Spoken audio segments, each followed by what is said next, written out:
Hi guys, so this is a video na short workaround para yung Xiaomi Redmi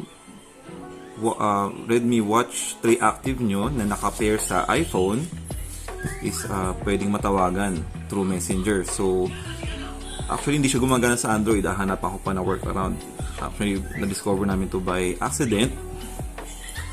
But yun nga, feel ko yung iba sa inyo na discover na to, pero ako ipopost ko lang sa YouTube as reference, no, as reference para sa mga hindi pa nakakaalam.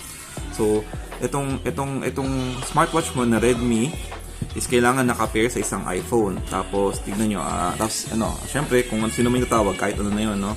So subukan ko tawagan yung Messenger nung misis ko, nung wife ko.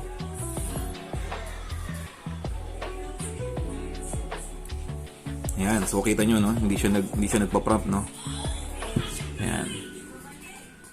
So ang gagawin nyo lang is gagawa kayo ng actually dapat aside from dun sa account nung misis nyo, dapat meron kayong parang dummy account. It's either yung dummy account ng asawa mo or dummy account mo, which is ako meron akong dummy account. Ito yung dummy account ko. I-add ko. Ayan. So, dahil meron na kaming chat group, kaming tatlong asawa ko, kaming dalawang asawa ko na kasama yung dummy account, subukan namin siya tawagan.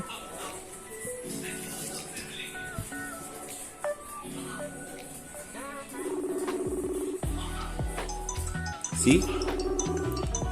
Yun nga lang, medyo kakaiba yung niya. Kakaiba yung caller ID niya. So, yun nga lang. At least nakuha niya yung workaround. So, pag sinagot niya yan,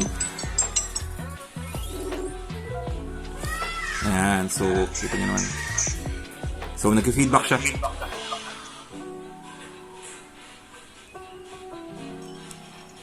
Okay. So, yun lang. Isang short video.